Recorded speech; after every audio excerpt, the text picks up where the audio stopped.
Hello friends, I am back with another exciting tutorial on using CapCut to create scrolling text behind a person. Let's not waste any more time and begin the tutorial right away. I have imported a video. This type of video you can download from pixels.com. Add the video to the timeline.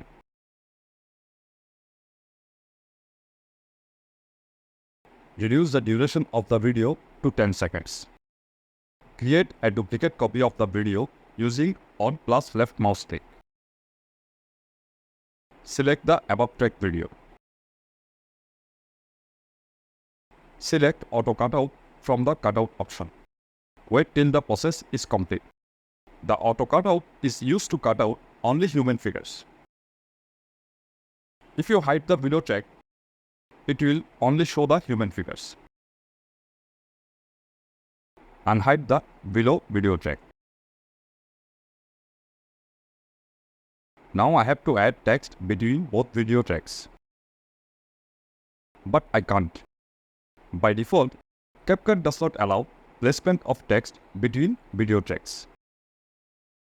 To do this, you will need to make some changes to the settings.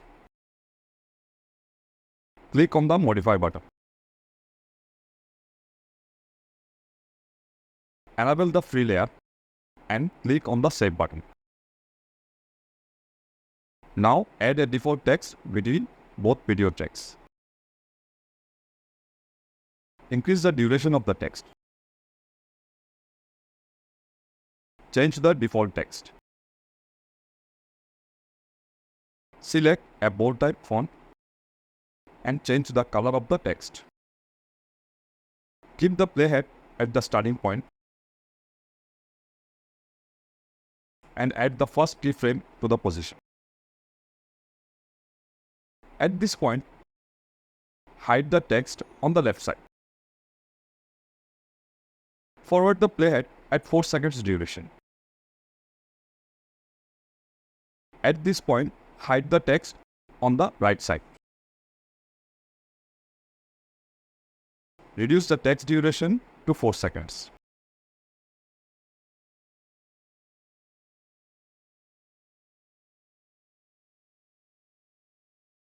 Create a duplicate copy of the text. Change the text.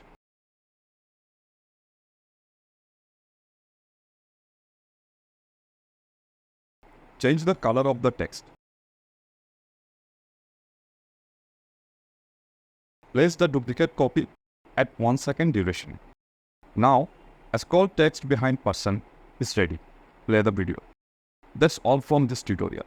If you like this video, please hit the like button, share it with your friends, and subscribe for more amazing tutorials.